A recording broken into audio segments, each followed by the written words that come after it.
Hey, what's up? This is Chuck D. You are listening to Toronto Mike right here, right now, in the place to be. What up, Mike? Toronto. VK on the beat. Check. I'm in Toronto where you wanna get the city love. I'm from Toronto where you wanna get the city love. I'm in Toronto Mike, we wanna get the city love. My city love me back for my city love. Welcome to episode 1764 of Toronto Mic'd, proudly brought to you by Great Lakes Brewery, a fiercely independent craft brewery who believes in supporting communities, good times, and brewing amazing beer. Order online for free local home delivery in the GTA. Palma Pasta. Enjoy the taste of fresh, homemade Italian pasta and entrees from Palma Pasta in Mississauga and Oakville. Toronto's Waterfront BIA. Check out what's happening on Toronto's waterfront this summer. Blue Sky Agency, the official distributor of Silent's quiet, comfortable, and customizable office pods. Create sanctuary within your workspace. RecycleMyElectronics.ca. Committing to our planet's future means properly recycling our electronics of the past. And Ridley Funeral Home, pillars of the community since 1921. Joining me today because it's been so long, making his return to Toronto Mic'd, it's Lorne Honickman. Welcome back, Lorne. When was I here? It's 2 weeks ago. Oh, that's right. and everybody understands why I'm back. Of course. Well, everybody heard the record. Did you listen, by any chance, did you listen back to the episode we recorded 2 weeks ago? I'll be honest, I didn't. Yeah, okay. But I thought when I left, because your system broke down, that, I said, okay, Mike, I feel bad. I'm going to come back. We'll redo it. We'll do it again. I understand. I've got some time right now, et cetera, et cetera. And then I find out that you actually found, 40 minutes of what we did? Everything we recorded. I recovered it. So it was a corrupt file. And I was giving up. Like I was going to, I lost my first episode. So in 1,700 and whatever, 60-something episodes, whatever. Right. I had lost my first ever episode, and it was 40 minutes of Lorne Honickman. And you were a sweetheart that you said, I'll come back and we'll do it again. Because thank goodness, I can't miss this opportunity to chat with my lawyer, Lorne Honickman. But I did recover it, and then I dropped it. Please tell me, would you have preferred I had deleted that 40 minutes? No, there was a part of it, and I'm sure you and I had a differing opinion about it when we spent, I think you said it was only 6 minutes. 6 minutes, yeah. It felt like 60 minutes to me, I'm being honest, where we were debating whether or not it was Mark Daly's voice that we were hearing in a Rush song. Subdivisions.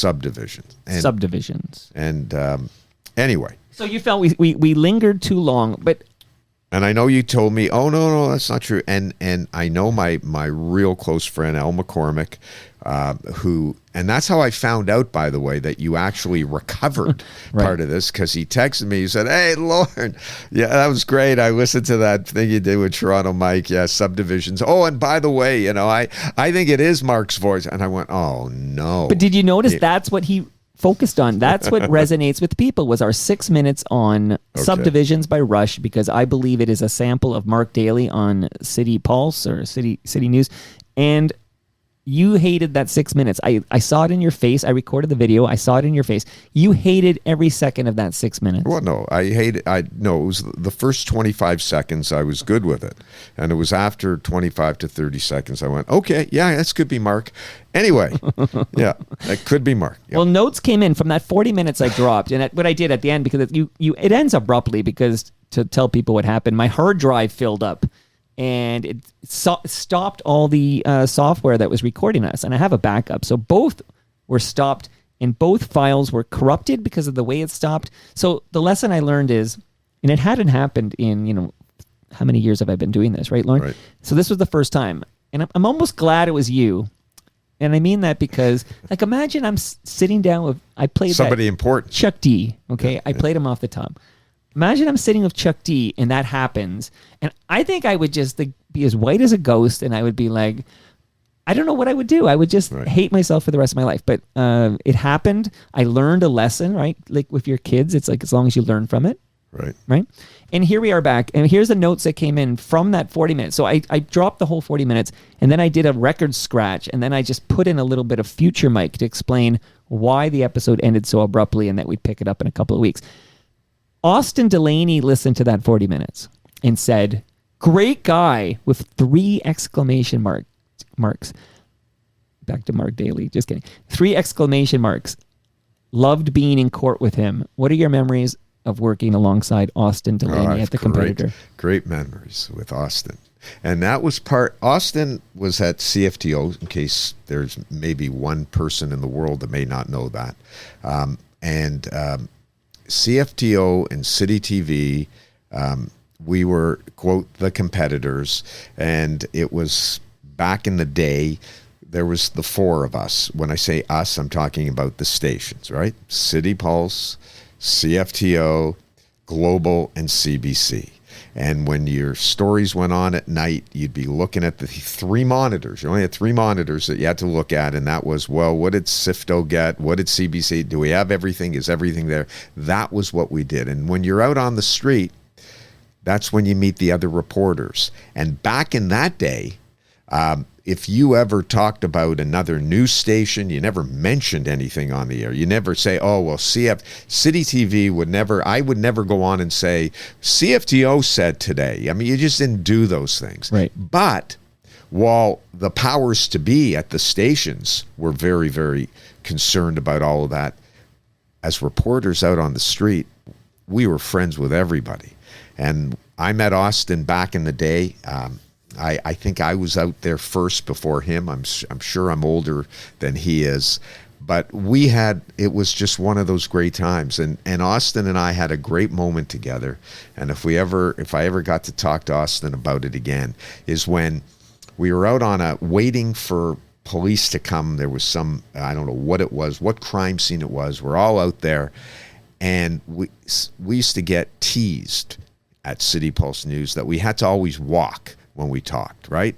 Didn't stand in front of a building. Kinetic motion. This is like a Moses thing. Yeah, just keep moving. So if I was in front of if I ever stood and just pointed to a building behind me, that could be problems when that story went to air. So we always walked and talked, and it was, and I was teasing and Austin, and he was teasing me, and I said, listen, I'm going to teach you how to walk and talk. And we did that, and we had fun with it out there. But somehow it made. Do you remember a guy at the Toronto Sun, Gary Dunford? Of course, yeah. I correspond via email with Dumph. Oh, do you? Yeah. Okay. So he listens to this pro. He might be listening right now. All right. Well, I am certain, and I think it was page 6. That's it. Right? Was it page 6? Yeah. And I think it made it into.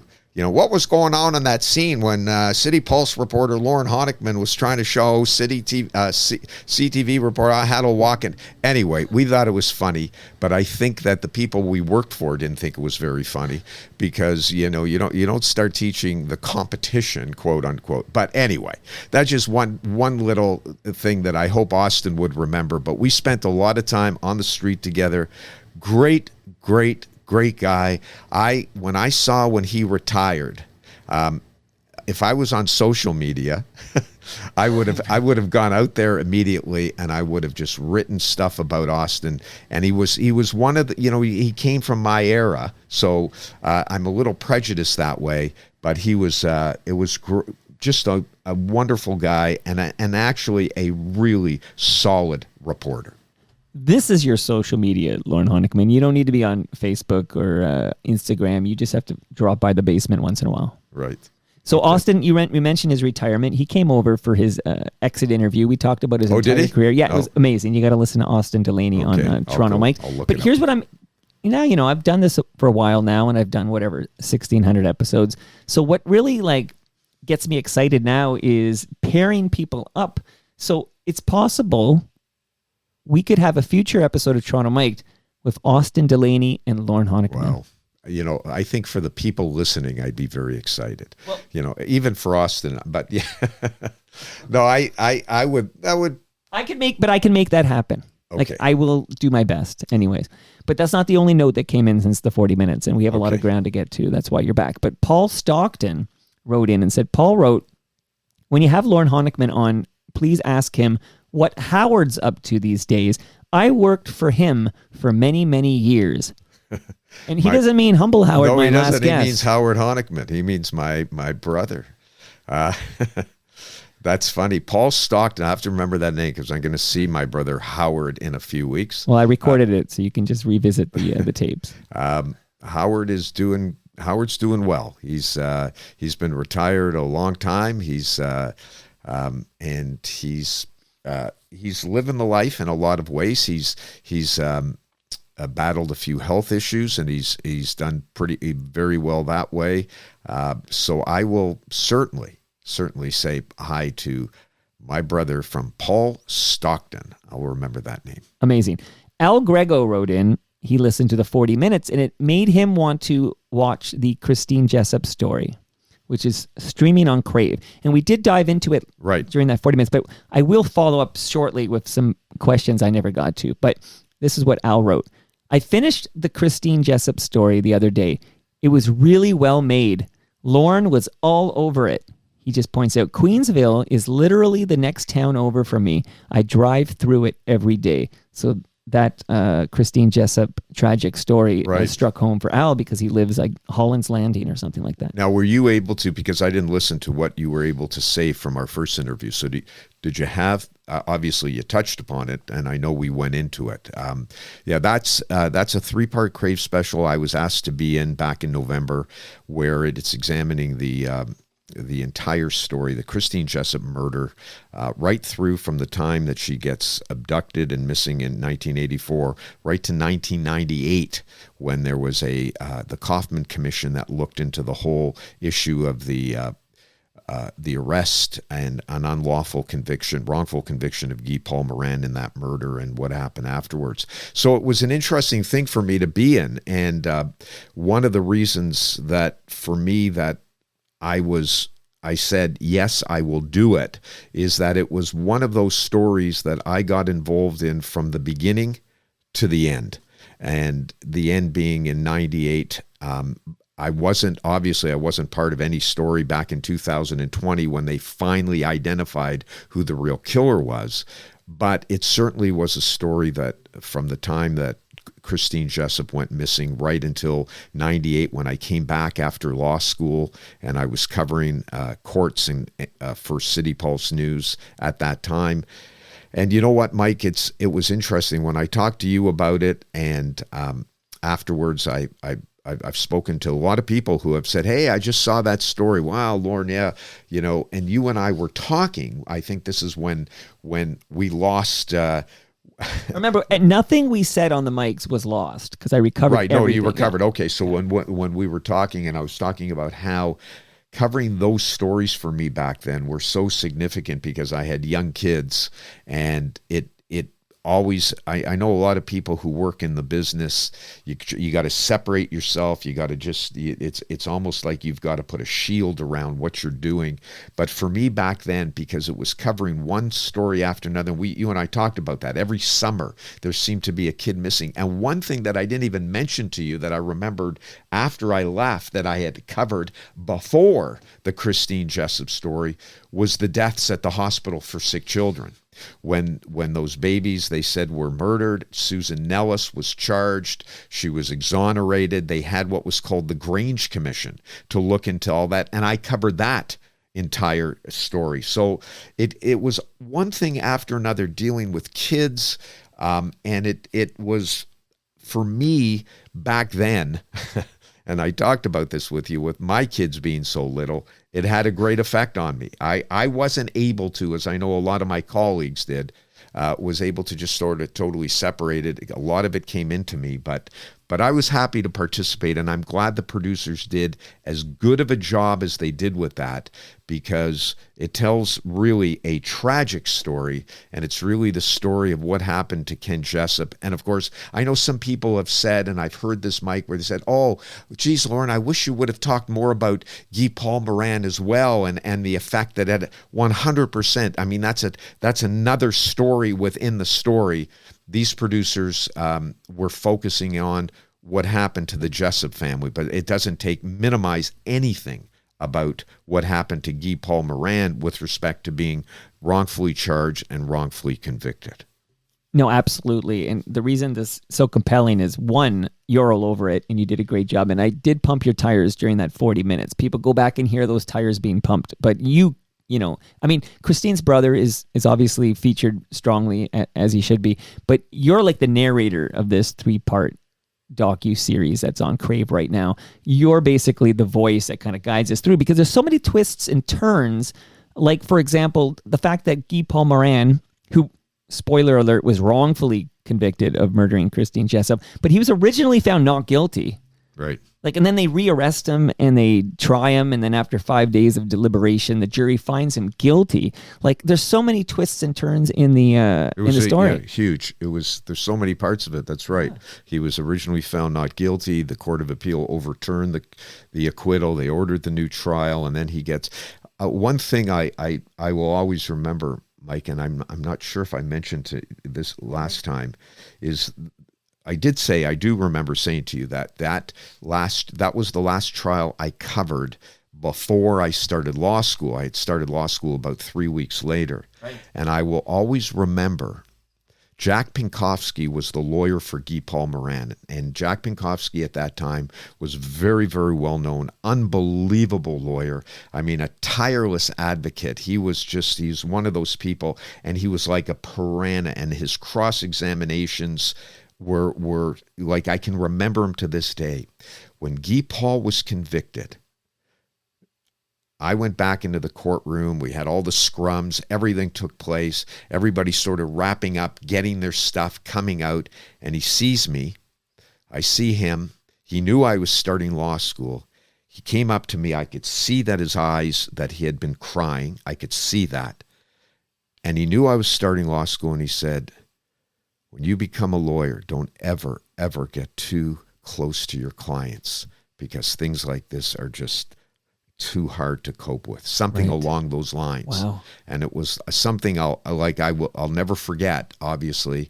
It was one of those trials and one of those situations where you say to yourself, what did I just see there? By the way, that trial of Guy Paul Moran's took place right after the trial of Robert Boltovich, another person who ended up being exonerated as being found not to have committed the murder of Elizabeth Bain. I don't know if everybody remembers that story. I can still see that photo they would run in the paper of Elizabeth Bain. Right. Yeah. So I had covered that. Just before that, Jack Pinkowski, I had covered a story, a trial of his, gavel to gavel.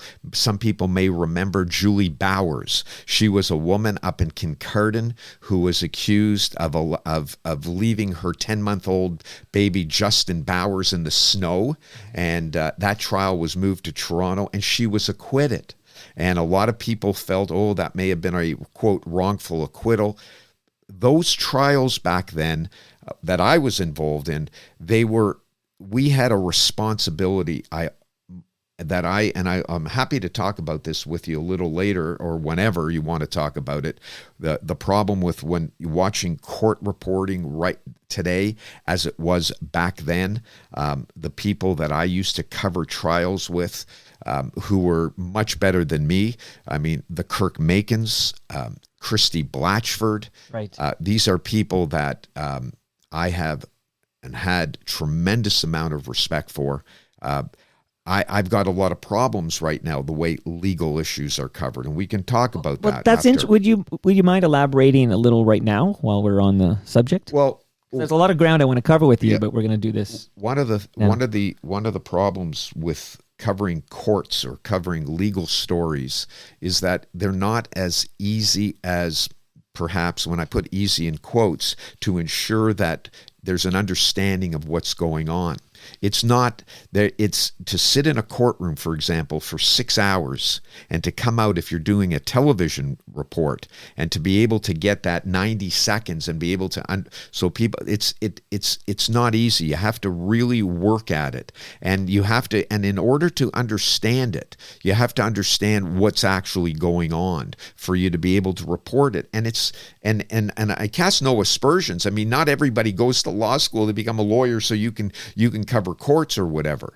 But before I even went to law school, one of the things that ended up happening for me was, because I was in the courts all the time, you're learning by osmosis. You're watching the lawyers, you're talking, and you're trying to understand what the important part of it is. Today, when I see or read what's happening, a lot of times, and especially if I'm listening to talk radio, if I happen to be listening and people are saying, oh, well, this happened. I saw a lot of it, for example, Mike, during the trial of the 5 hockey players in London. Sexual assault trials are really complicated trials. But for the public, it's almost like, well, who do you believe? It's a he said, she said, who. So who are you going to believe? Is the judge going to believe the players? Is the judge going to believe the complainant? It's not that easy. It's much more complicated than that. It's not a credibility battle between the two, but that's how it comes upon. So a lot of people, and I heard this happening, for example, with the Michael Thompson trial, Counselor Thompson, that he just got acquitted. I heard people talk, oh, well, yeah, his trial took so long. Oh, it was in all different places. Oh, wow, he was, and oh, the woman said this, but when I ever get asked, Mike, to come on now to talk about a case, I'll always say, I wasn't in the courtroom. I wasn't there, so I don't know. I'll always urge people to read judgments. If a court comes out with a judgment, in a 50-page judgment, I'll always say to people, get it online, read it. It might be a lot of legalese in there. That's where I think the reporting is failing in a lot of ways, is that people are not, the people who are reporting may not understand all the nuances. And you may say, well, I'm not a lawyer, I don't know all the, but in a lot of times, to me, and again, I'm speaking, this is my opinion, that's where we're falling below the line. Now, there's some real good, let me be very clear here, just so I'm not casting aspersions on all court reporting right now. Betsy Powell, the Toronto Star, for example, she's been doing it. She's good. That's somebody who, if she's reporting from the court, I know there's a level of credibility there for me. Same with Michelle Mandel, who's been doing it for a while at the Toronto Sun, or a long time. She's been reporting from the courts and legal stories. So, but if I turn on the TV and I see somebody and they'll go, let's go to John Doe, who's in London right now, and I'll listen and I'll say, okay, I'm sure I'm missing something here, or something else happened, or whatever. When you and I put together Judgment Day, when I was doing those podcasts for you for that short period of time, one of the reasons I wanted to do it at that time was because I said to myself, maybe I can help that way. Maybe I can sort of make people understand a little more, because it's not, and again, not everybody can go and get a legal education and then cover courts. It's not an easy thing to do, but we're not getting, in my opinion, the level of reporting that we need to get on all these legal issues. And it's just one of many things that I'm concerned about when I look and I say, it's the public understanding what just happened here. No, your perspective on this is very valuable, because you are unique in that you were an excellent broadcast, dare I say. I was watching. I do miss the mustache, but I think I won't dwell on that for 6 minutes. But you're an excellent broadcaster who became a lawyer. So you have the two sides you have the broadcasting acumen, but you know the law. You're a lawyer. So there aren't a lot of Lorne Honickmans out there, and I don't think this is me wondering aloud whether they want to pay what it would cost to get a Lorne Honickman to cover these trials. Well, nobody is, I can tell you this, the phone, can I still say the phone's not ringing? Yeah, it's a mobile phone. Yeah, the mobile phone. Hopefully it's not a landline. Yeah. Okay, that's right. The mobile phone's not ringing. The emails aren't coming in from anywhere. They're saying, hey, listen, we need a 71-year-old white male to come on our TV station right now to talk about legal issues. So I haven't had that call. Well, I don't know why the age would matter. I would think that the 71 would be working in your advantage because really? you've seen some shit, Lorne. You know what I mean? Yeah. Like you've been there. You were covering the Christine Jessup case. Yeah, no, I get you. You know, you're blowing through an open door, as the expression goes. But I'm going to ask you more about. I have more. I want to wrap up our discussion on this 3-part Christine Jessup story that is airing on Crave right now. I would urge people to watch it, not because I'm in it, but but I think that it's a really good. It was made very very well by the people who put it together, and it's an important story here in Ontario, in Canada, and it's a really sad story. So well, there's 2 tragedies in this story, right? You got a young girl who is murdered. That's as sad as it gets. But you have a man, Guy Paul Morin, they take so much of his life away from him. Right. I wrote down a note, guilty for being weird. Yeah, and what you see, that's right, Mike. And one of the underlying issues in the entire story is the police investigation, and you put investigation in quotes. It wasn't a good investigation. When you watch this, it reminds you of all the things that happened that they did and that they didn't do, and what they could have done that they didn't do. And you see what happened to Ken Jessup. And Ken Jessup lost his mom, his dad, his sister. He's having to live through all of that, and there's a lot of layers there, and it's you're absolutely correct. And I think that the Guy Paul Morin story should be done if it hasn't been done yet. And by the way, I mentioned his name, Kirk Macon.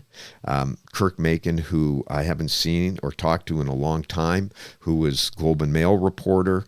I think the best legal justice reporter the country has ever had. Wow. That's my opinion.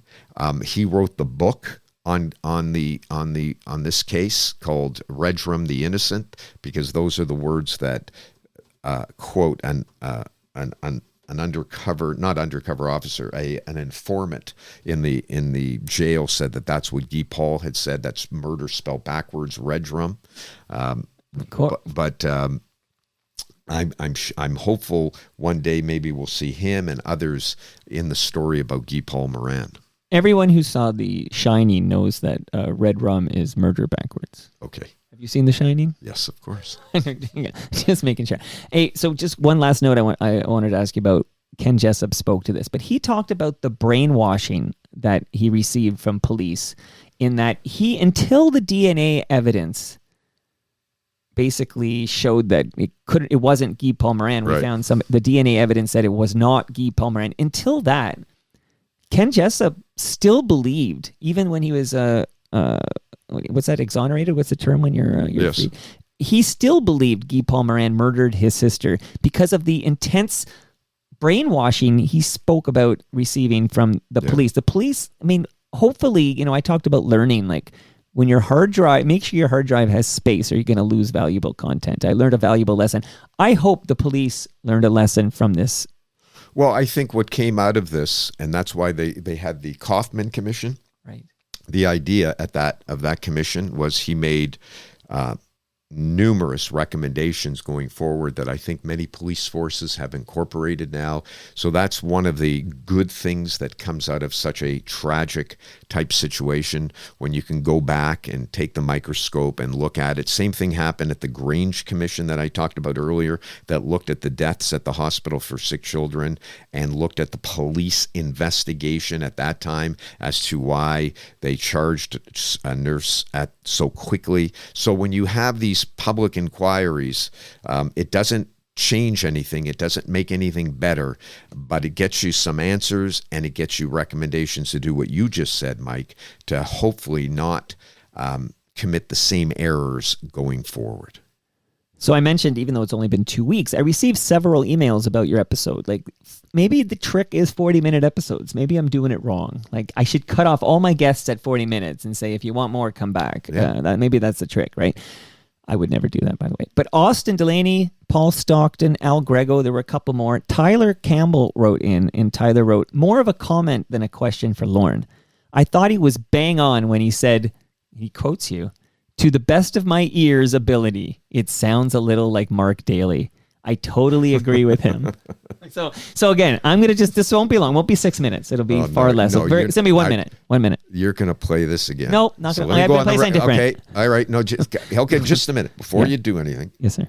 I'm going to You're walking out. No, Lorne is walking out. No, I'm going to do what you never experienced in your life. We're going to pretend we're in a courtroom right now. Okay. And I'm going to say, Your Honor, I understand that my friend, notwithstanding my objection, is going to be going back to an area that I objected to. I just want the record to be clear that I'm not happy with this and I'm objecting to this. I just think the record should be clear. That was cool. I like that you did that. So I'm not going to play what I played last time because I got another final email. I'll read it. Well, I won't read it. I'm going to just summarize it for you. It came from the aforementioned Al McCormick. So remind the listenership how you know Al McCormick. Well, Al is one of my closest friends. Al and I, when I started at City TV, he was a cameraman who was working there at the time. We became friends. And he and his wife, Mara, and my wife, Kathy, have been very, very close friends from that day on and up until this moment. Just spoke to Al last week. So when I heard that he was... that when he told me that he had heard the episode that I thought was gone. Yeah. I said, how did you hear that? Did you hack into Mike's MacBook Pro? No, he just told me, and anyway, so he said, I love that you think this episode was gone because when you left, it was gone, and I said we'll just do it again in a couple of weeks, right? But the fact that I didn't tell you, I resurrected it, I released it into the wild. Okay. So, but essentially, in a nutshell, Al McCormick. Would you say, Lorne Honickman, that Al McCormick was friendly with Mark Daly from City TV? No, of course. Just a minute. Can I help here? So Al McCormick, 11-second clip. Al McCormick heard the clip, put it through, and agrees with you that it is Mark Daly. Okay? Well, Al McCormick, somebody who worked with you can concur. He worked with Mark Daly. He used some AI processing to. Basically, in the mix, raise the vocals. This is, again, Russia's Subdivision. Okay, I'll be back. It's only 11 seconds. Okay, go ahead. This is Al McCormick, not Al Grego. That was a different email. Al McCormick sent me this 11 seconds, so I will play it for Al and for the listeners and for you, Lorne. Here it is. Okay. Subdivision. In the high school halls, in the shopping malls, conformably cast out. Subdivision. In the basement bars. So now listening where the vocals are in the mix are elevated and the music is down, so you can hear the vocals better. One more time. Subdivision. In the high school halls, in the shopping malls, conformably cast out. Subdivision. In the basement bars. We'll leave this topic once and for all, Lorne Honickman. We have so much ground to cover, but now that you heard that AI version that Al McCormick sent me, beyond a reasonable doubt, right? Oh, sorry, I wasn't listening. I was just answering some. Are you finished on the Subdivision stuff? We're done, but beyond a reasonable doubt. Oh, sorry. That's a sample of Mark Daly, right? Okay. Oh, I was just treating this like you were doing a commercial, and I was just going to say, are we back? Do you agree? I'm now sorry. we're moving on now. Okay, let's move on. You agree? Beyond a reasonable doubt. Gee, we're not in court, by the way. Okay, Mike. Okay. Lauren's getting angry. We're moving on. We're moving on. We're good. Lorne, serious time. Did you hear the sad news? I shared it during the Humble Howard episode, which was only a couple of days ago on Tuesday, that Mike Stafford's wife, Jody Stafford, has passed away from cancer. Have you heard that news? No, I didn't. I'm sorry to give you this bad news. I'm so sorry to hear that. And if Mike is listening or will be listening, my deepest condolences. So sorry to hear that. Lest we forget that I think it was the first time Mike Stafford came over after he was fired by Chorus and lost his 640 morning show gig.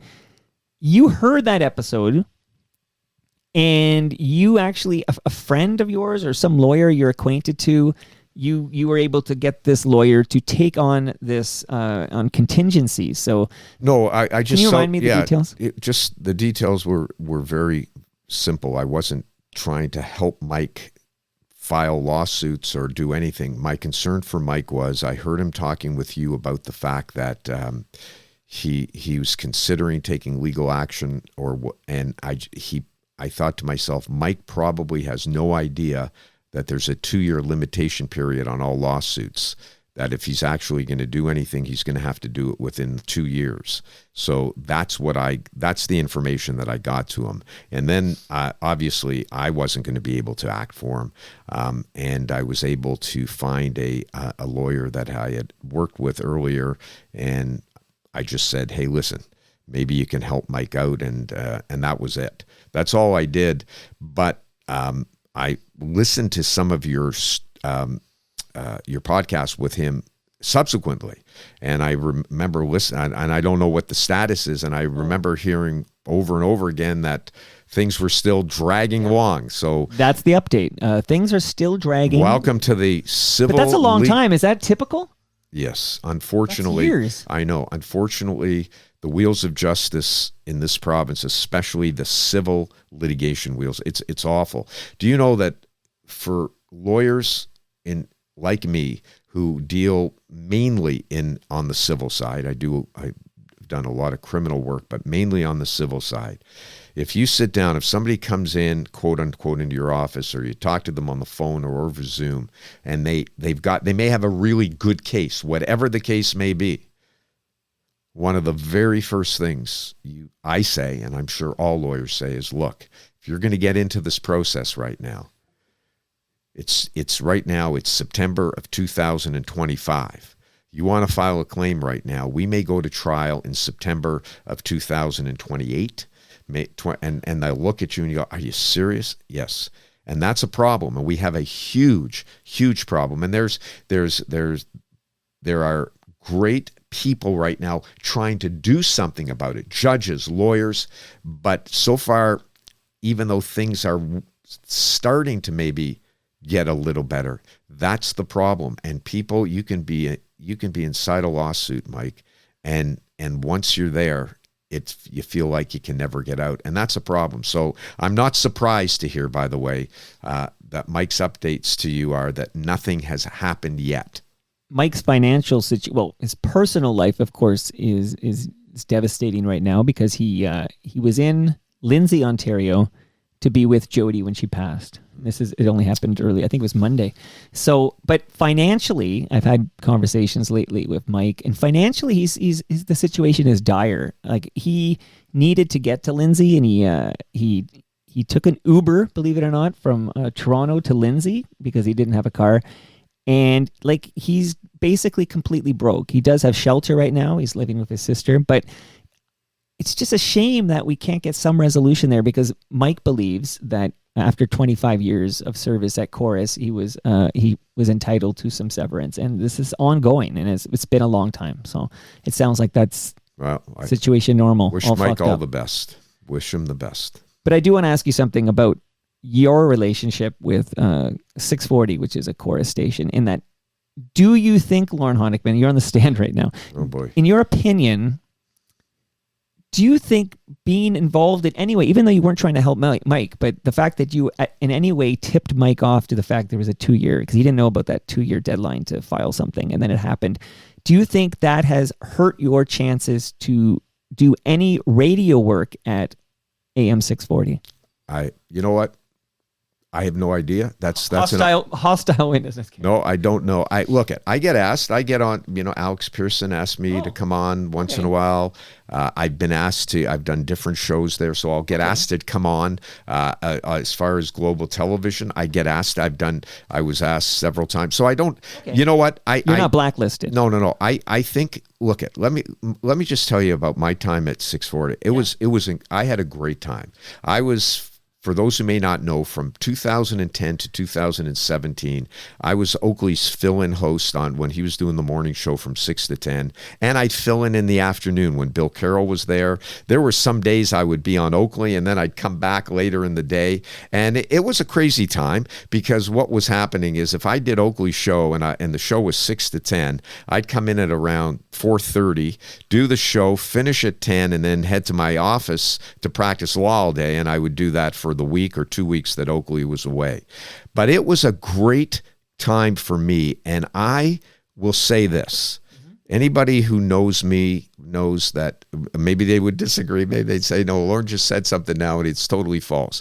I'm not the greatest self-advocate, a self-marketer. I'm one of the, a lot of people can go out there and they pat themselves on the back all the time or whatever. People who know me really well will say, Lorne, you shouldn't be so, you should give yourself credit for some. So I'm going to do this with respect to my time as a fill-in host. When I did the Oakley show, and I did it with Jimmy Cochon, who I don't know if anybody out there knows that name. I hope they do. He was the board op at AM 640. I believe one of the most talented guys I had ever met. And I did shows with him. I will say this, Mike, that if anybody found air checks of those shows, I put that up to any talk radio stuff. Not every show, obviously, but many of the shows. We did 4 hours. I remember a senior chorus official, I think his name was Chris Pandoff at the time, coming down after one of my shows and saying, that was unbelievable. You did funny, you did serious, this and that. But one of the things that I did, because I thought that I had to do it, was because it was talk radio. I opened the phone lines. I'd get the phones from beginning to end, just jam. Let's go to Mike in Toronto. Mike, what do you think? Let's go to Susan in Scarborough. Susan, what do you think? So when I compare what I was doing to what I hear now on talk radio, I say, okay, all right, here we go. Host is going to, pontificate for 5 to 7 minutes on a subject. All right, well, maybe we'll take a few calls. I've heard that once in a while. All right, let me bring in this expert. All right, we've been talking about what happened right now, like with Jimmy Kimmel being let go, his show being canceled for indefinitely. Let's go. I'm going to bring on Jane Doe, who's a media expert from and do my 5 to 7 minute interview or whatever. Gary Bell was a board op, the spaceman they called him. Sure. I guess people who are in radio will know him. He was on CFTR before that. Right. He called me the Call King. So, and he'd say, "Oh, the Call King's here. Here's the Call King," and I was proud of that. For me, it was like, isn't that what I'm doing? The soundtrack of Toronto. That's what we're going to do. I'm going to come in there. One time, Mike, one show that I did was through the ice storm. When was that? 2013. Chorus back then was not known for coming on at times that things weren't really supposed to happen. Like, you know what I mean? It was like, if you don't bring somebody in because there's a breaking news story. Right. I was used to that in television. Well, you're from City TV where you were everywhere. Right. But when that ice storm was there and I had people listening on transistor radios or whatever, and we were doing, all right, I got Mary who's in an apartment in Etobicoke. Mary can't, thank you, Lorne. I'm here. I can't get down and what, all right. Well, just stay where you are, Mary. Our producer is going to try and get, we're going to try and get Toronto Fire to come help you there. Those are the types of things I do. Now, the shows that I did with Jimmy Cochon, I mean, I don't know where Jimmy is now. If somebody said, Mike, you know what, Lorne? Can we get you? We've located Jimmy, and can we put you and Jimmy together? Do a show together or whatever. I do that literally in a heartbeat.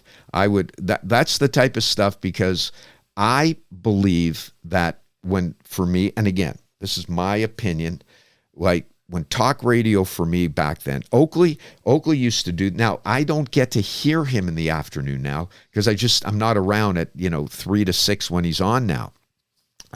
So I don't know, to me he was unbelievable at what he did, and I'm certain he still is. I know he took lots of callers as well. But that to me is something that I love to do. And people used to hate, people say, what, aren't you sick of those, like Jim in North York, like, who will come on, he'll give you sort of the right side. And then you brought Sally from Sky. She's always sort of on the left side. And I said, well, no, that's what's great thing about it. Just let people go. That's what they need. That's the purpose. Now, I'm sure everybody out there who does talk radio right now would say, well, Honickman has no idea what he's talking about. That's not what talk radio is. That's not what it is. Talk radio is it's views. Let's get them on. Let's get the panels on. Let's do that and whatever. And it's okay. And if it's entertaining, I suppose that's okay. But is it informative? Is that really what it is? And what's my cred? What's that credibility? You said before, Mike, you said, well, Lorne, you bring that, when covering courts, I mean, you got that interesting combination, broadcaster, lawyer, or whatever. What I was hoping that combination gave me is the credentials and credibility, the 2 C's. That's all. So if I came out and I'm doing something, somebody's saying, oh, okay, he's coming from a certain place of credibility, but he's allowing this person to speak or allowing that person to speak, and we're getting some sort of why am I listening to this?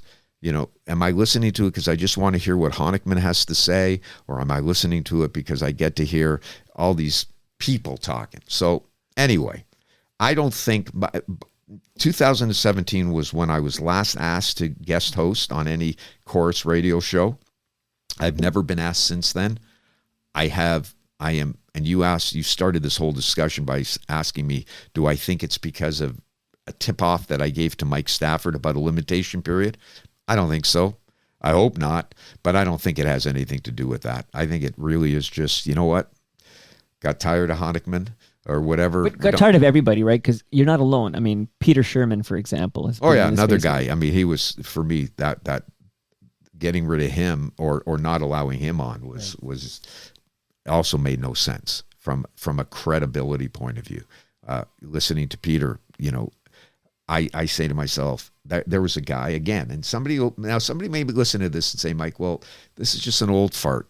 One old fart saying, yeah, another old fart should have been on and whatever. No, it's nothing. It has nothing to do, about that at all. It's like if I'm listening to somebody and somebody's telling me something and somebody's giving me their opinion, and if they're not going to calls and they're not taking it, but they're actually giving me 5 minutes of what they think is something, well, what's the reason I'm listening to it? Why am I listening?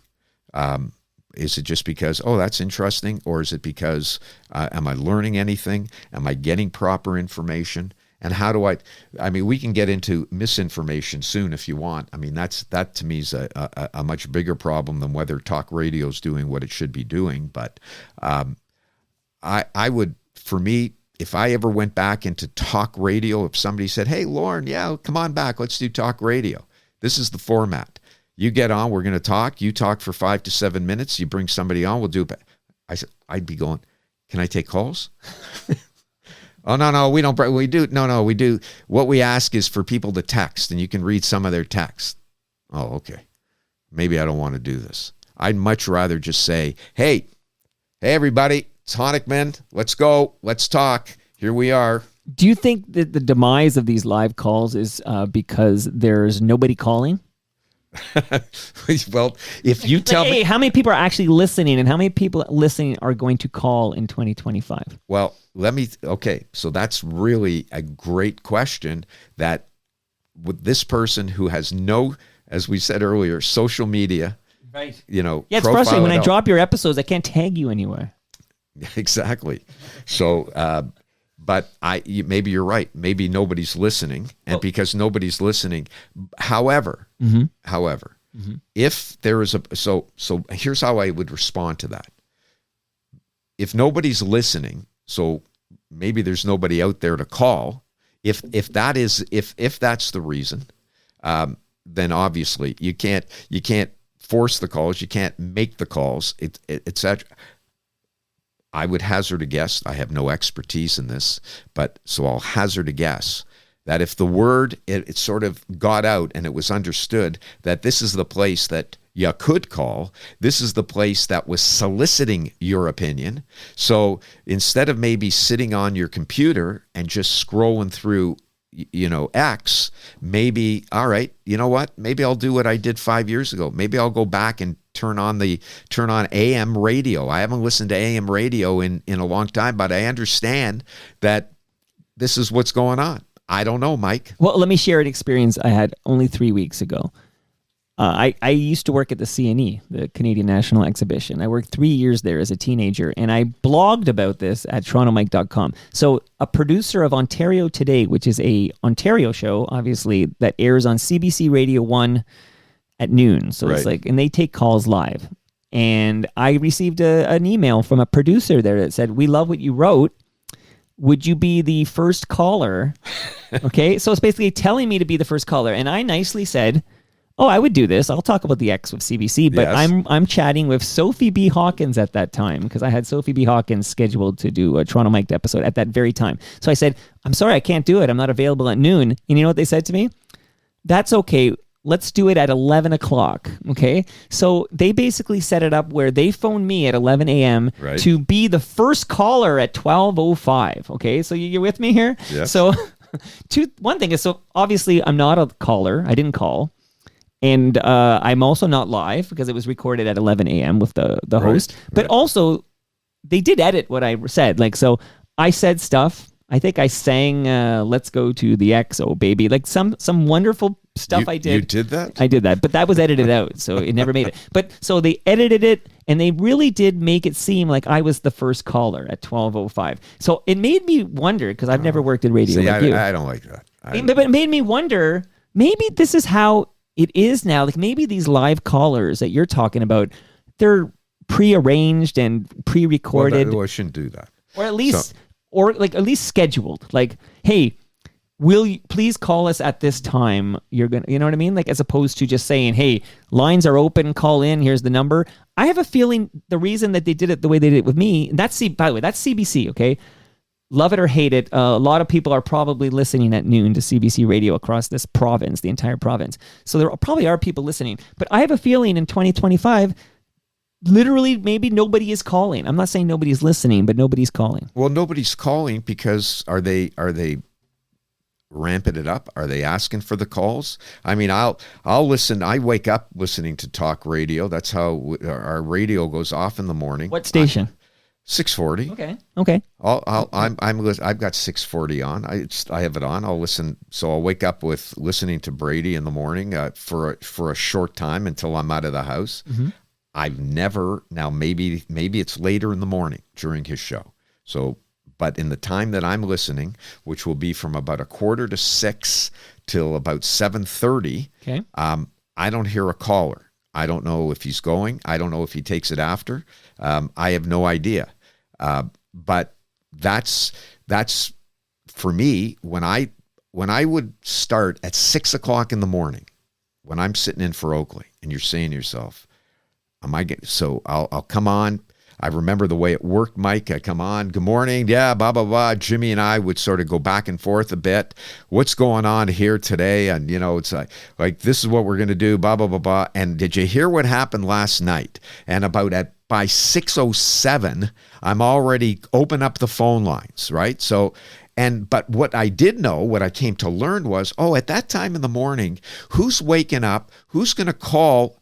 No, it's going to be somebody on the road. So maybe it's going to be truckers out there. Right. So we would say, and this was where Jimmy's great expertise came in. Jimmy would say, no, let's talk about, like if something we know that whoever's listening at this time. And you know what? Would there be times, Mike, where I'd go, all right, so call me, and I can do the numbers, Mike, right now. 870-6400, star 640 on cell. So what do you think? Right? Should potholes all be filled before a new highway is built? And you go, wow.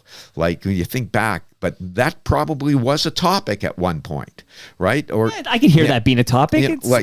whatever it was, but you would get, so using today again as an example, Yeah. because I know everybody's talking about Jimmy Kimmel. Yeah. Okay, I get it.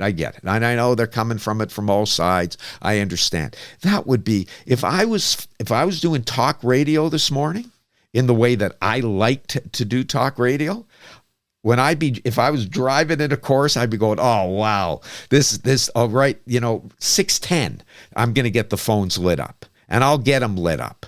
And all right, so here's what I think right now, everyone. Here's what I think. I think that this is a matter of Jimmy Kimmel being canceled. This is the latest cancel culture that we have. Now it's coming from an opposite. 870-6400. I shouldn't be giving courses numbers out here. I'm just doing it because I remember that's what I used to do. No, it's fine. I like it. Anyway, but that's what I used to, and I would know, like, I'd get the phones. And the great thing also, Mike, about getting the public is, yeah, of course you're getting lots of, quote, uninformed opinion, but what it is, it's opinion that goes beyond the experts, goes beyond me. It's because that's what so You're taking the temperature. that's what I liked. You're taking the temperature. What is it out there? And if you're listening to somebody and somebody's like just going off the rails, somebody's saying improper, my job was, theorists. yeah, somebody's going, oh yeah, this is just because, blah, blah, blah, this was a deal that was worked out behind the scenes. And, okay, how do you know that? So you would challenge a caller. You would do that, but at least I'd be saying to myself, well, there's a good reason for it. When I did legal briefs on City TV, and that was CP24 for those 10 years, and that was my legal show that I did once a week, and it was talk TV, right? We'd open up the phone lines, and I'd be looking into the camera. I'd have a guest. Maybe I had somebody on. We're talking about a big legal issue. Let's go to the phones. I'm looking into the camera. Let's go to Mike in Etobicoke. Mike, it was exactly the same thing. And you would just hear Mike's voice. So, but people like that. And I think there's a reason that you liked it, that even though you're listening to just everyday people, that's really the important discussion for me. That's the discussion that I'm sure other people out there right now would say, Lorne, you're crazy. Like, you get the wackos, and if you open up the phone, like, why do you want to hear all of that? Well, because you're giving people that opportunity to be able to at least express themselves. And I would think, or I would argue, that that's really a great purpose of what talk radio can do.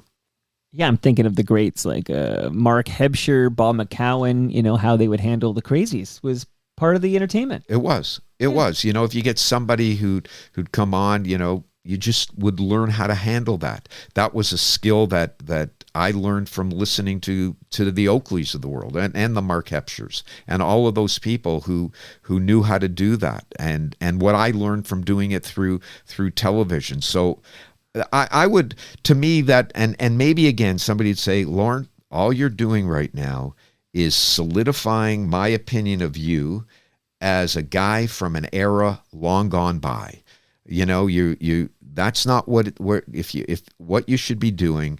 You should be thinking about getting into the world today. Get on social media. Let's start doing what start interacting there. That's where it's at. It's not getting on radio and going, let's go to Joe in Scarborough. Nobody cares about what Joe in Scarborough has. That's what I'm sure the pushback would be, and saying you don't know what it is. But if somebody were to say to me, Lorne, I'd love to hear you on talk radio, quote unquote, because I'd love to hear what you have to say about things, I'd say, okay, well, sure, thanks. Obviously, as a host, you've got to have, again, do you have the credibility? Do you have the credentials? Do you have the credibility? If you have those two, that's good, but that doesn't mean you just have to listen to me, or you just have to listen to my guest, or you just have to listen to my panel. If I have a panel on, if I did a panel, Mike, I'd want to go to the phones. So what do you think? Do you think that you think Toronto Mike is right about that? Or do you think his old buddy Mark Hebscher is right about it? What do you think? Like, See, that's a radio program I'd listen to. But hearing you describe, like, people may want to hear Lorne Honickman's take on the Jimmy Kimmel thing, for example. But I'm thinking, oh, that's a podcast. That's what I'm sitting here thinking. I'm like, well, no, that's because and I understand everything to you is a podcast because you to your credit, and this is nothing disparaging about Toronto Mike. With what you do, you've monetized your life and what you love doing, and good for you, and it's good on you, and I have tremendous amount of respect. I've talked about you to people, but people who do podcasts, as you will agree, there's so many out there. Are there tens of thousands? Am I right about that right now? Oh, absolutely. Okay. Yeah. And out of those tens of thousands, how many are monetized? How many are making money? I don't know if you have the figures. You may know those figures, but it's a difficult thing to do. And if somebody were to say, I'm going to have a podcast, for me, when I did it with you, when we did Judgment Day, I didn't stop doing Judgment Day with you, Mike, because I said, oh, I'm not making money. Oh, look at that. We do Judgment Day. I got 51 views on that. I had to stop it simply because of my own scheduling, and I just didn't have time for it. I enjoyed doing it, but for me, there are people out there that want to do a podcast, or there's 1,000 podcasters, and you go, okay, well, why am I going to listen to this person? So why is somebody going to listen to Honickman? Why is somebody going to listen? Well, I've already told you the answer, which is you have the unique blend of broadcaster skill and legal knowledge as a lawyer. Like I'm saying there's not tens of thousands of Lorne Honickmans.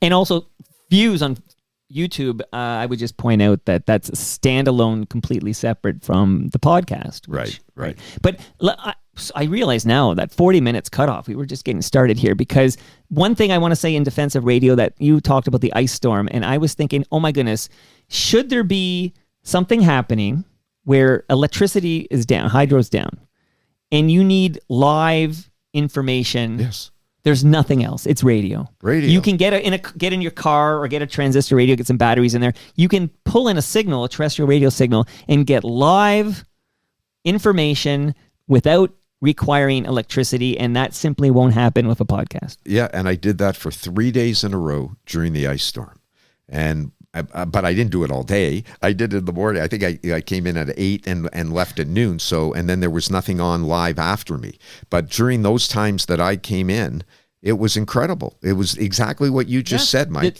That's when radio shines. To me, it was like, because I grew up in the world of breaking news and what that meant. We called them hot shots, breaking news. I was on, for example, one time I was on AM 640.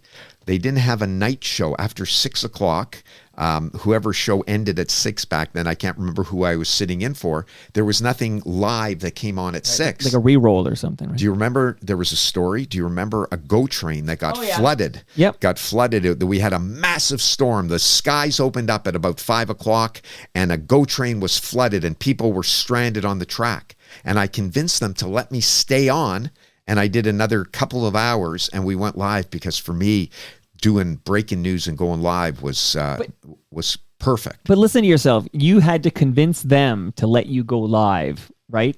It should be the other way around, right? Right. They should be trying to convince you, can you stick around a couple of hours because we want to be live during this news event? Well, yeah, but the program director at the time was Gord Harris, and he was like, to his credit, I just said, hey, let me do this, no problem, and away we go.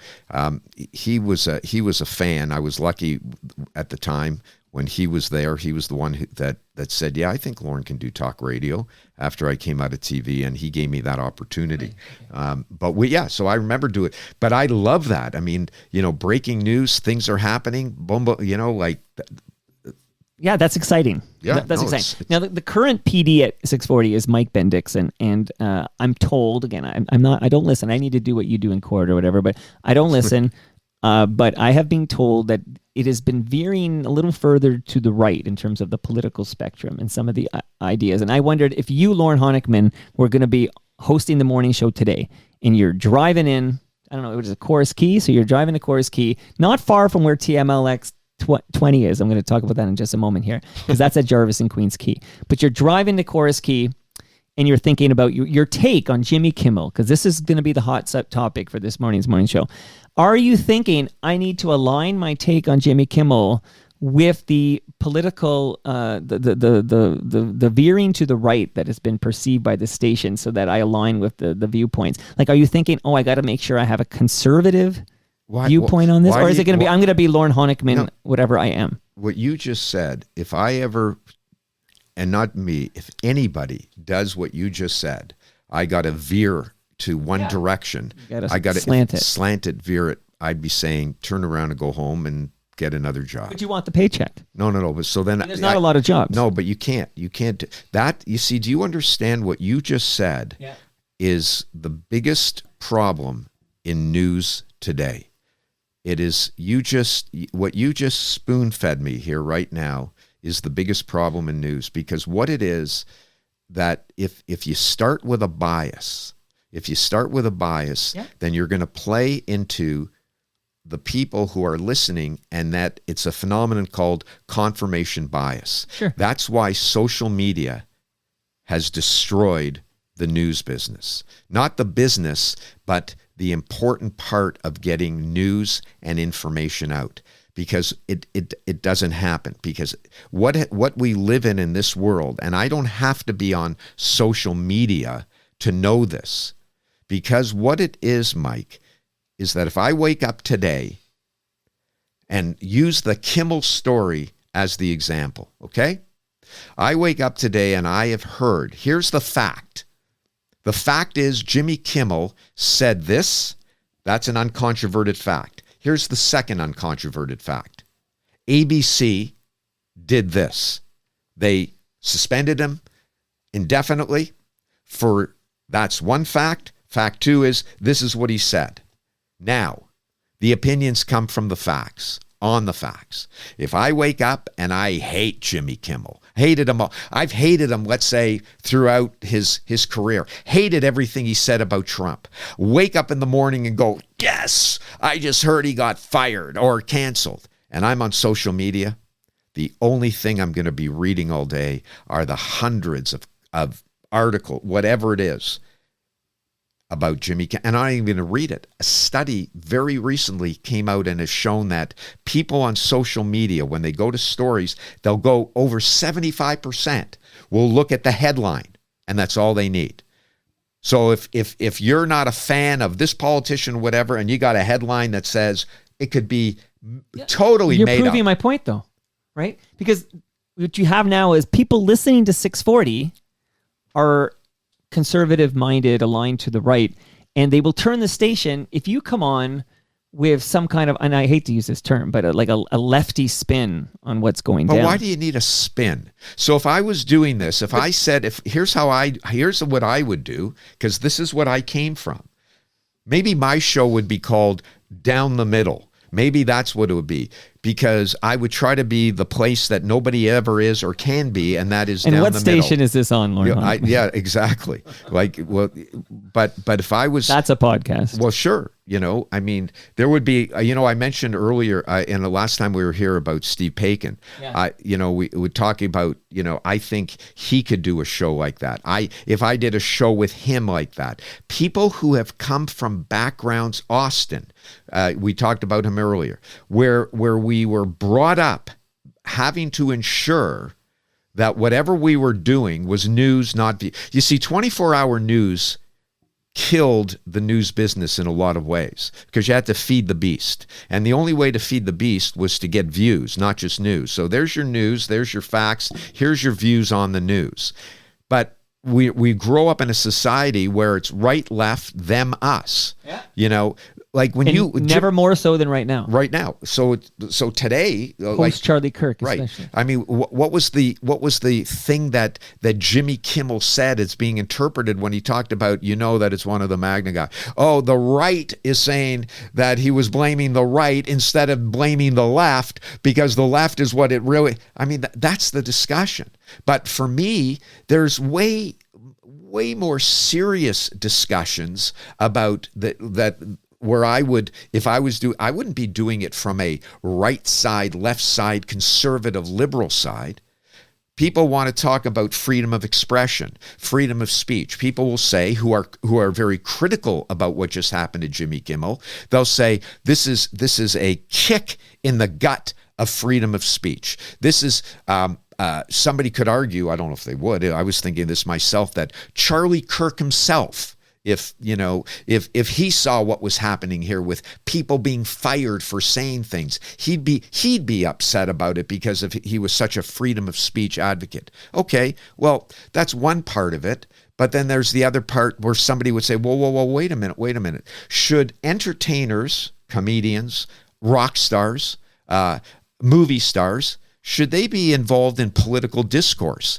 Was it right for Bruce Springsteen during his tour in Europe over the summer to talk at the beginning of his shows, as he did in some of his shows, about what was going on in America and what was happening? That's a different discussion.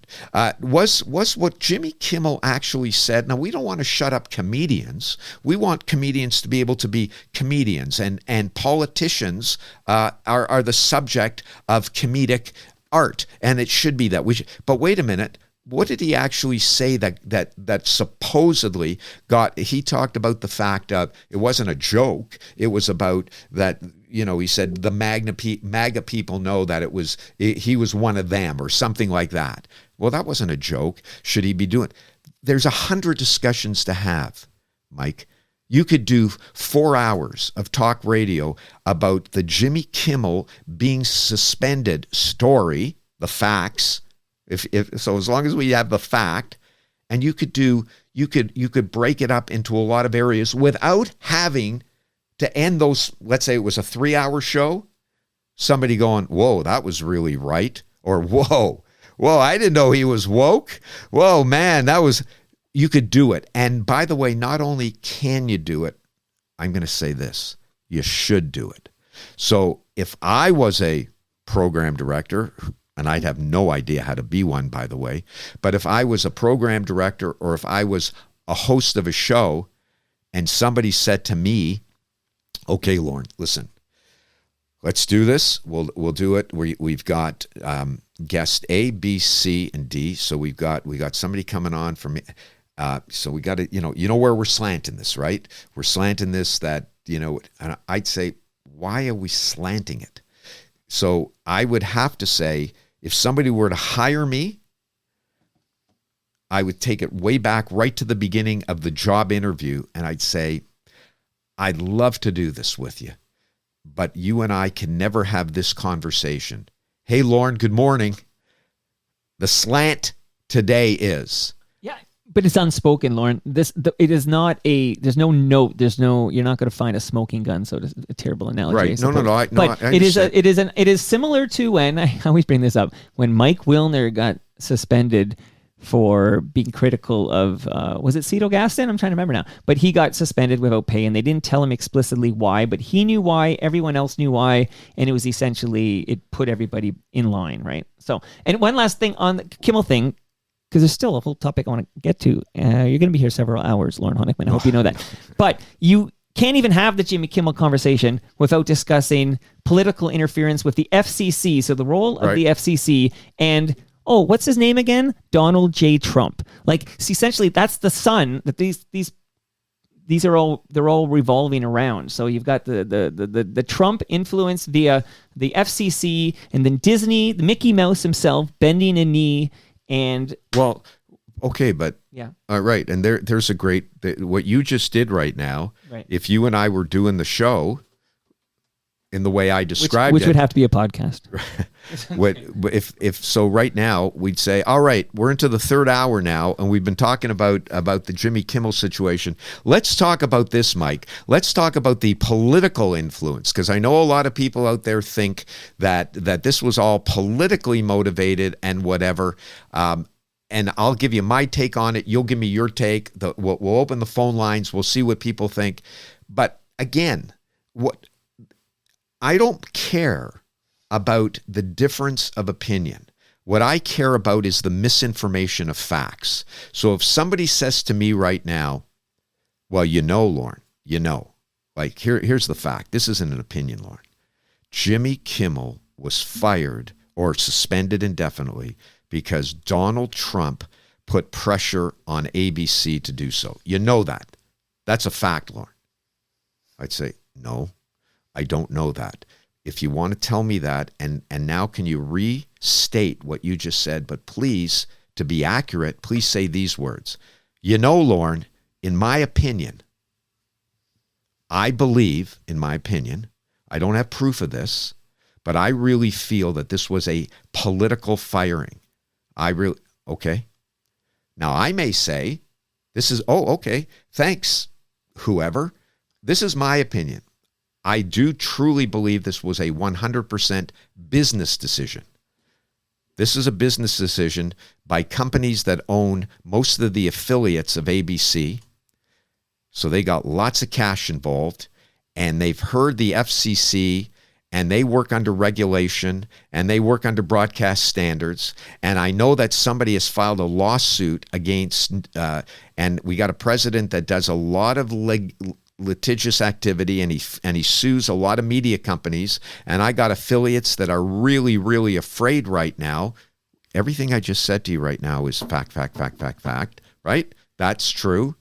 So in my opinion, I think this was simply a business decision. I don't think that this was decided last night or 2 nights ago when Jimmy Kimmel said this. I think this was the proverbial straw that broke the camel's back. This was obviously in the mix, or in my opinion it was, that this could happen at any moment, and they were waiting for perhaps that straw, that final thing. So that's an okay discussion to have, Mike. That's okay. We can have that. But but what I said earlier today, or it seems earlier because we've been talking a long time, that somebody right now is going to tell me that they know exactly what happened, and they're going to say 100% this is what it is, and they're going to tell me that as a fact. I'm going to say, okay, don't worry about me, because I'm not listening to you as the originator of the fact. But what I'm really worried about, are you going to put that on your social media?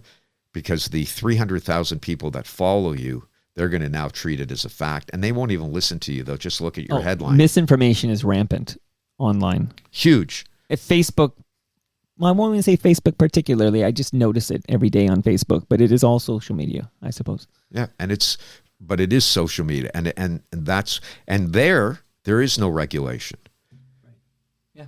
My law practice has consisted over the last 10 years of these types of discussions.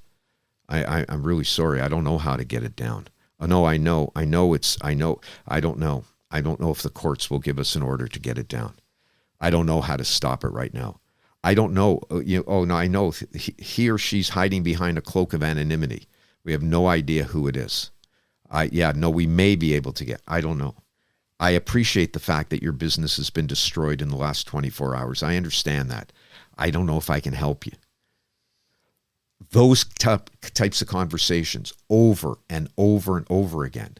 Somebody wakes up in the morning and says, you know what? I don't like business A. He's a competitor of mine. You know what I'm going to do? I'm going to go on my social media, and I'm going to start talking about stuff about his business. And I'll just make it up or whatever. Now, what I just said to you right there is a real life situation of a client that I had. I'll bet. So that's what we live in. That's the world we live in. So the people at ABC dealing with Jimmy Kimmel, they live in the world of the FCC. They live in the world of standard and regulations that they have to worry about. People online don't. There's nothing there. They don't have to worry. So me now, as the consumer of information, if I want to now get information, so I want to get information. It's the pandemic. I want to get information about vaccines. And I hate vaccines. And I hate the fact that the government is forcing us to take vaccines. So here we go.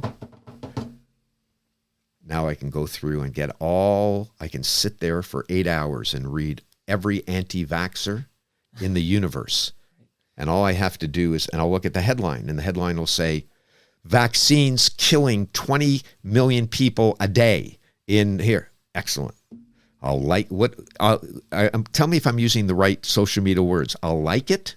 Can I do that? You could do that. Yeah. Okay, I'll like sure, it. Go ahead, Lorne. Like Yeah, it. This is back to your confirmation bias, and the sentence I say to my mom more than ever, because my mom always tell me I heard this.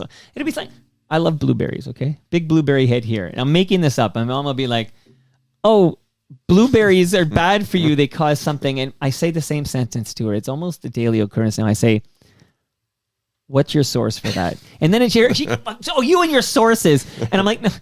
Everything is sources. It'll be like Billy Bob's pharmaceuticalsite.com. Okay. And I'm like, okay, let me know when the BBC runs a story about it or whatever. So this misinformation is essentially either people are lazy or intentionally ignorant. Like it's intentional or it's uneducated. Why is it that, because we were taught this, I was taught this in high school.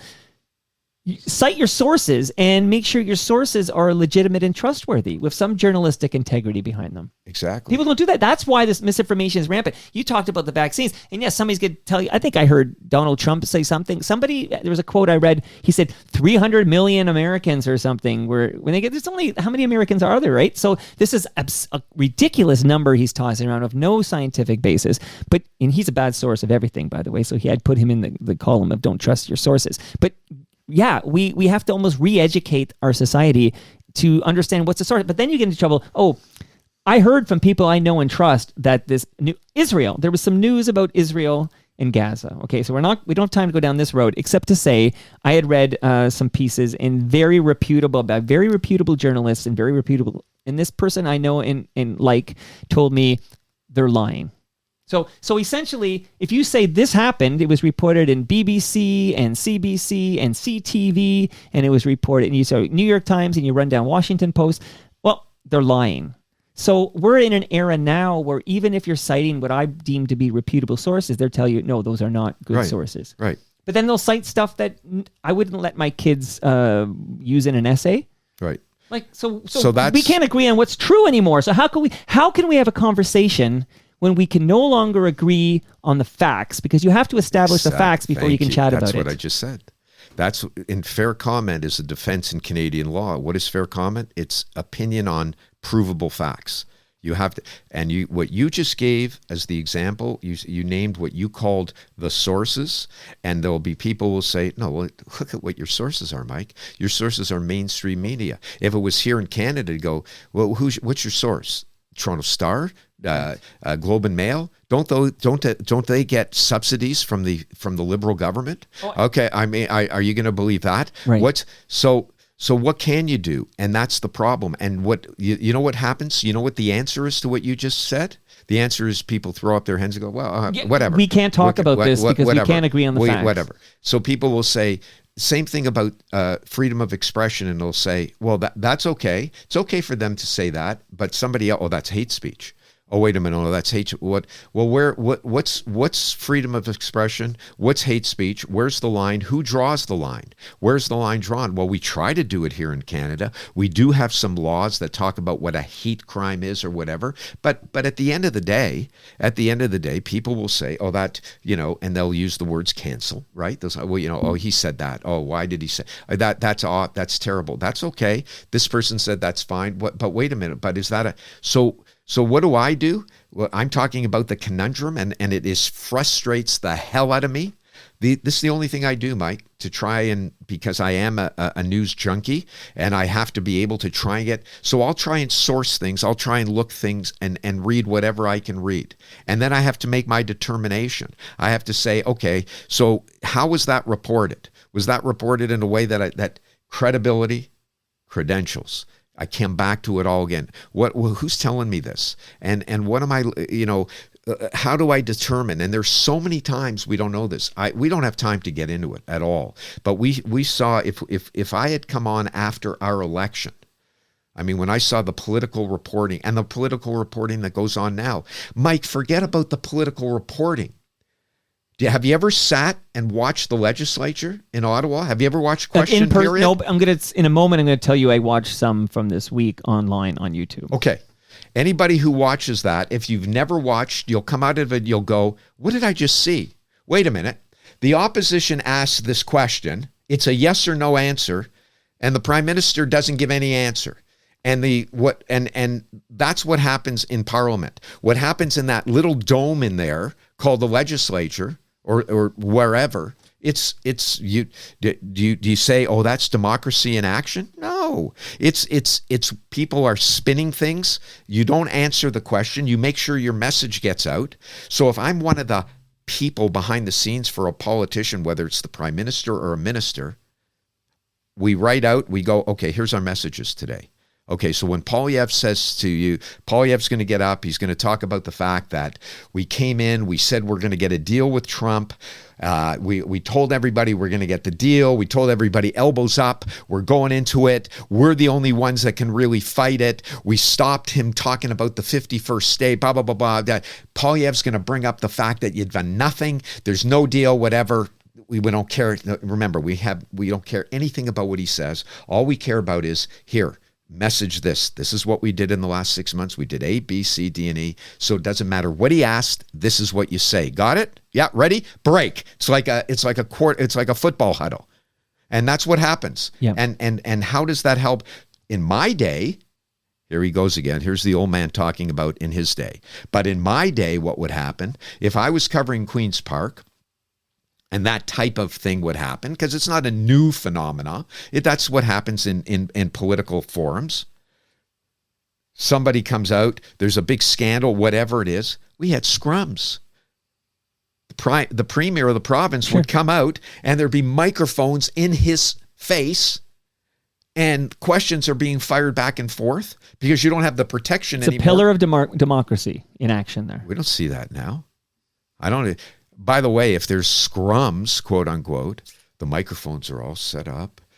Everything's very, there's no, right. And people will say, oh, well, that was just theater. No, that was democracy. Right. And so anyway, so Lorne, because I do want to get back to subdivisions. So I think that would be a good wrap up for us right now. What happened earlier this week, this happened where somebody sent me an angry note and just said that, oh, can't believe it.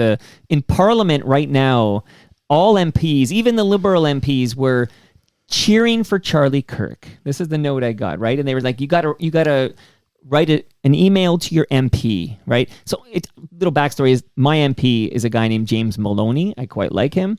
He's a Liberal MP. He was actually on Toronto Mike last week. We talked about Ken Dryden. He was on with Steve Paikin and Bruce Dobigan. You should listen to this episode. This tribute to. I will. So I'm very friendly. Like I can get James Maloney on the phone right now, or we become buddies here. But I said no. I need to see this. Like I can't. I've been told I'll be enraged by this celebration of Charlie Kirk in our Parliament in Ottawa. So I watched it and I took it in its context of what it was, and I realized, oh, a Conservative MP was talking about how even if you disagree with someone, violence isn't the answer. Right. And basically, when you actually listen to what was being cheered and you take it in the context as it unfolded in Parliament, my rage level plummeted, and I wasn't angry about this, and it wasn't what I was kind of led to believe it was, and I did not write the email to my MP. But this is an example where because you went and looked and saw think yourself. Most people would skip that step of actually what exactly really happened, and they're like, I can't fucking believe they're standing in Parliament. Everybody, Mark Carney, everybody is standing in Parliament to celebrate the life of Charlie Kirk. That's not actually what happened. Right. But that's just a recent example, and we're all going to move on. What a perfect example to use about why misinformation is so harmful and destructive, and why we live in where we are now. And it's all polarization, Mike. 100%. It's become left versus right, and I want to have conversations. Us versus them. Yep. I want to have conversations on Toronto Mike, and some people I get know, why do you talk to Bruce Dobigan? I get these notes because he's a Trumper and he's got some conservatives in Calgary, and he's been indoctrinized. He's become very conservative. But I want to be able to have civil, respectful conversations with people. Where I lose my patience and become frustrated is when I realize, oh, we can't agree on the facts. This happened with Elon Musk. Elon Musk, and I hope I pronounced it right, Zeig Hitler. What is the term? Heil, say it. Yes. Okay. How do you pronounce that word? Heil Hitler. Okay. Yes. Yeah. That's okay. So I think my German's rusty. Okay. But I watched him in video throw up 2 of those in a row, and I felt like I knew what I was watching. And you would talk to somebody like a Bruce Dobigan who would tell you, oh, he's just waving high. And then I said to Bruce, and this was on Toronto Mike, I said, okay, you do it now. He won't do it. Like, so he won't mimic the Elon Musk. And that, by the way, that's a long story short why you won't find any posts from me on the app formerly known as Twitter. Okay, we're going to move on now. I do want to tell you. Because I'm looking at the time. Okay, well, you've been verbose, my brother. Yeah, now, no, listen, yeah.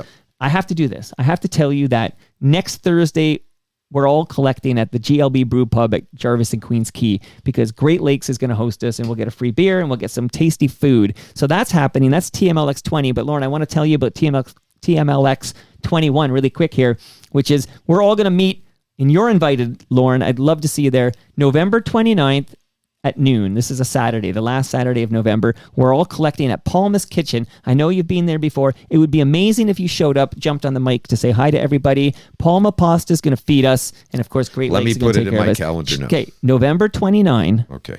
noon, Got Palma's Kitchen. Got it. And I want to quickly tell the listenership that recyclemyelectronics.ca is where you go if you have old electronics or old cables. Don't throw it in the garbage because the chemicals end up in our landfill. Go to recyclemyelectronics.ca. I want to tell any FOTMs who are trying to create dynamic, creative work environments for their employees or for their colleagues, talk to Doug Mills at Blue Sky Agency. Talk to him about Silence, quiet, comfortable, and customizable office pods. Doug is Doug at blueskyagency.ca.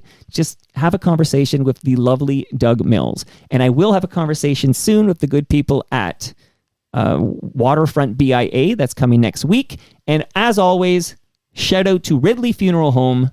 We talked about them when you were here for 40 minutes because you're shouting out Benjamins, it sounds like. But I shout out Ridley Funeral Home. I gave you lasagna last time. You know, I have beer for you. I've got gifts for you. I have to ask you if you listened to the Toronto Mike episode with Jack Berkowitz. I did. What did you think of Jack? I liked it. Toronto Mike? I thought it was great. And what an interesting life he's led.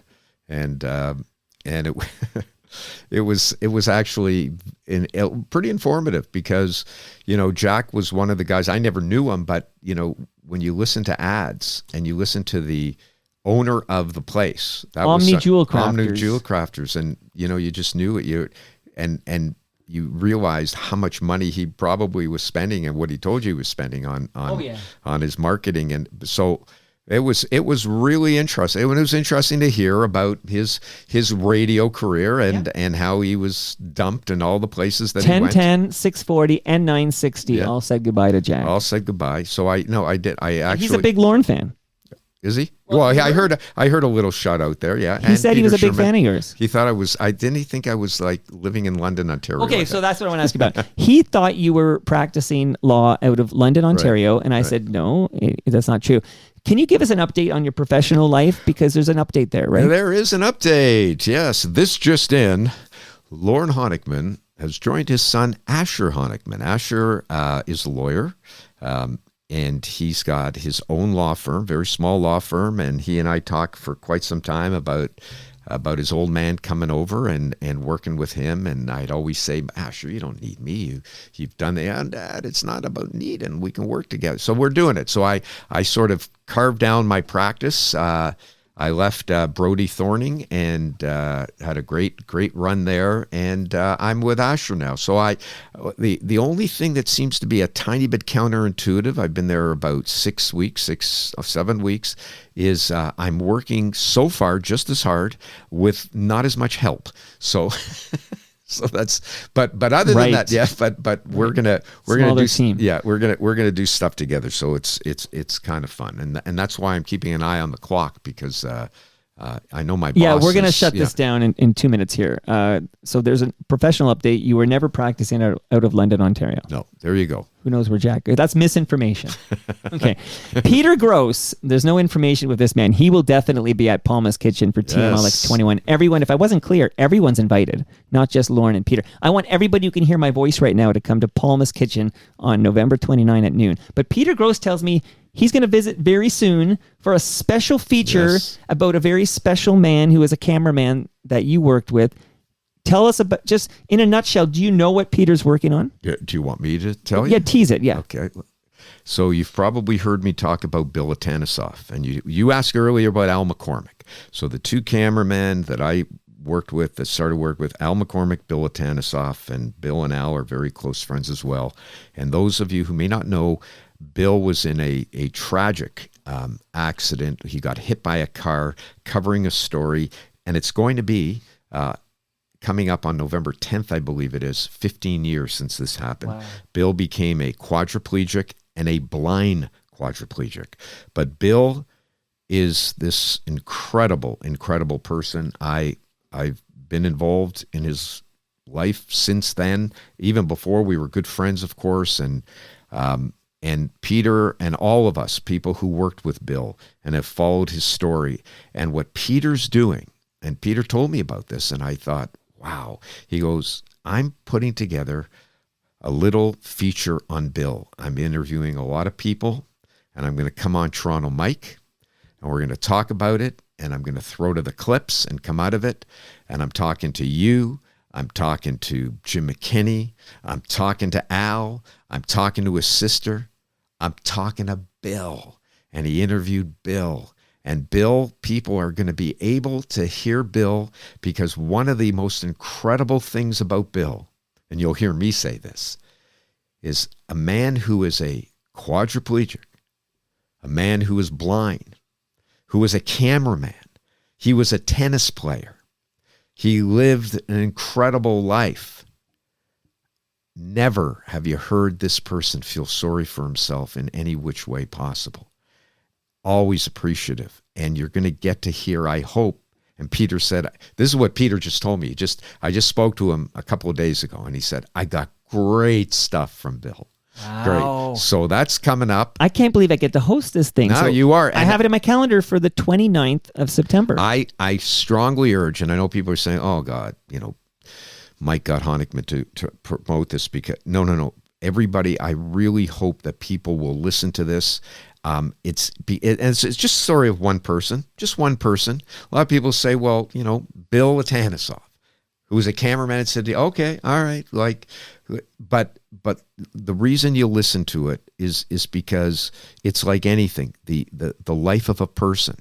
And when you hear his story and you hear what people are saying about it, I think you're going to really, really enjoy it. And look at, and Peter, to his credit, put this together. And he's great at that. And he's great at that. And he was great at it in his day, quote unquote. So I'm looking forward to it. And I hope everybody tunes in and comes on at some point. You know what I'm looking forward to? I'm looking forward to listening to your podcast about Bob Dylan. Well, we didn't even talk about Bobby Dylan. That's going to be, I just thought to myself, geez, we covered everything, but we didn't cover. We didn't talk about. Well, we're doing it right now. You teased me multiple times. I don't like to be teased. I know. You know what? Okay. Let's keep it in the tease category. Let's you and I talk. I'm going to talk behind the scenes with you, Mike, and we'll talk about, because I think that what happened when that movie came out with Timothée Chalamet, and people who knew nothing about Bob Dylan went, whoa.